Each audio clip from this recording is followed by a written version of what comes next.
Welcome back to Proverbs 31 Life. This is our Homeschool Friday post. We are getting our curriculum in. So the next few videos are just going to be going through master books, going through Abeka, the different things we use, why we use it, what's it look like. And this is just part of our getting ready for the year. So we've talked about the Bible, morning Bible time that we do. So next, before we get too far into it, I want to talk about our planner.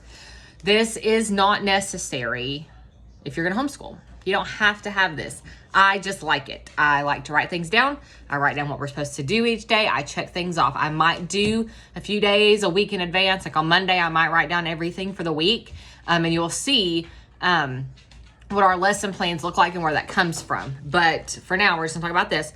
So this is a simple plan homeschool planner. This is from Mardel.com. Mardel is a Christian bookstore. I found them in Colorado Springs when we lived in Colorado. But I think this ships from like Oklahoma or something, like their main office or whatever.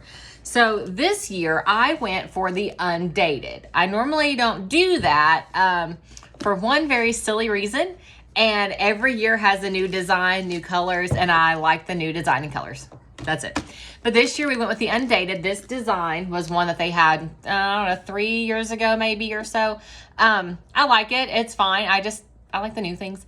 But I saved about $5 going with undated. So I figured it's really not a big deal for me to write in the dates. And most of you know I am painfully cheap. And so I just didn't.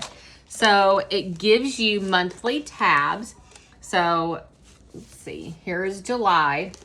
So it's going to give you all of your months. So that part is divided up. And here, let's fold this up where I can work with this. It's going to give you July. You're going to write the year, and it's got, Sunday through Saturday, and you just get to fill in the calendar. So that part is undated. So this gives you a monthly view. Now, I like this monthly view because I use this to write other things in. So like my cleaning schedule, I write it down. Things that are coming up, church events, anything like that, I write that down right there. Now, when you get into your week, it's going to give you Monday through Friday. So all you're going to have to do is this box right here, write in the date for whatever your Monday is. So we're still in July. Just using this as an example.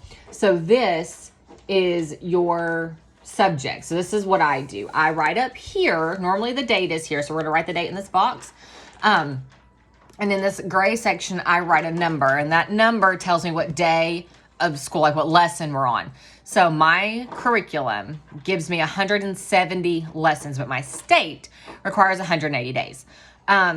Ideally, you do one lesson a day. But if something happened, we stopped school early, we had to take an extra long time on one subject and we didn't get to everything, then I might not write something down here. So we might be on lesson 100 for everything except science. Science, we're on 98. So it's not just, this is day 100, this is all 100 lessons. It doesn't always work out that way. Ideally it would, but it doesn't always. And we have 180 days. So I have 10 extra days to fill in. So field trip days, anything like that, we're going to put in here.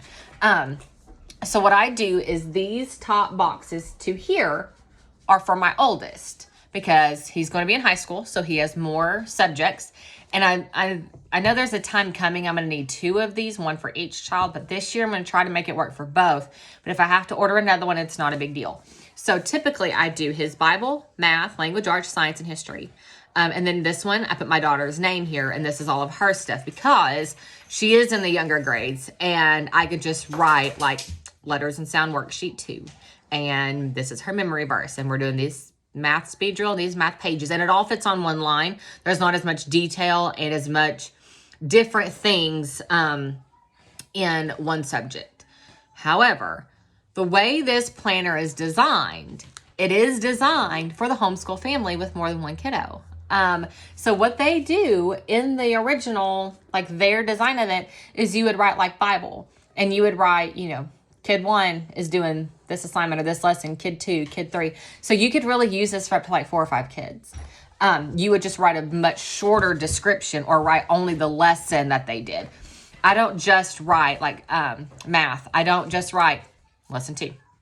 I write lesson 2, pages 4 through 6, numbers 1 through 7, review 4 through 8, and homework 1 through 10. I itemize it because my oldest is old enough to read his lesson plans.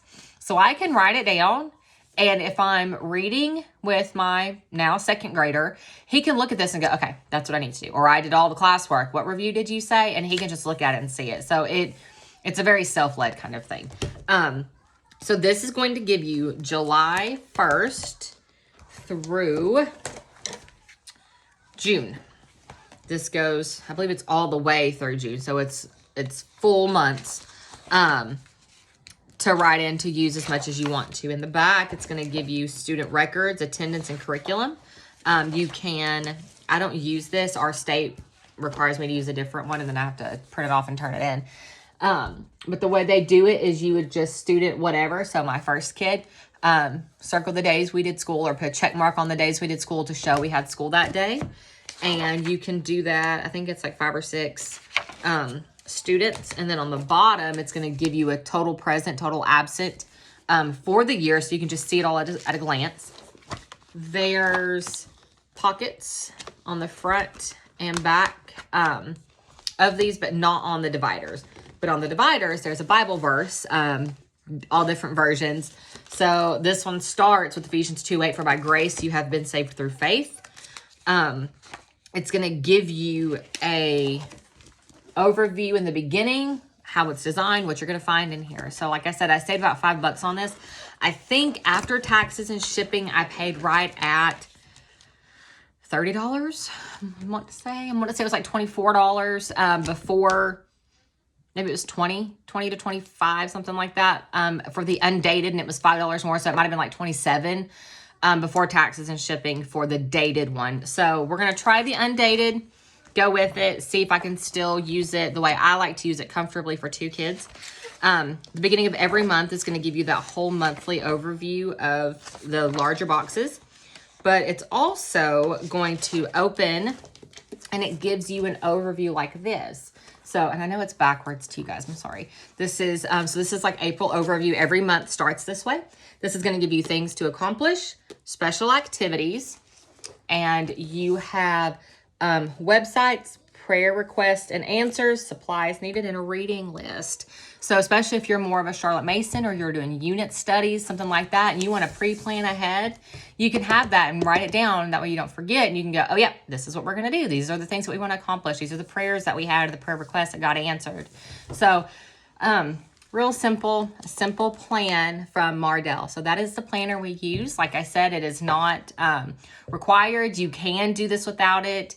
It's just one of those things that I like to see. I can write it down. I can check things off as we do them and go, okay, we're done, or we did it all, or whatever. So that is just one of our preferences. So that is the homeschool planner we use. We've used this every year.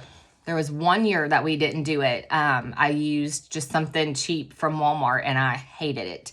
So that's just my preference, personality. So that is our planner that we like to use.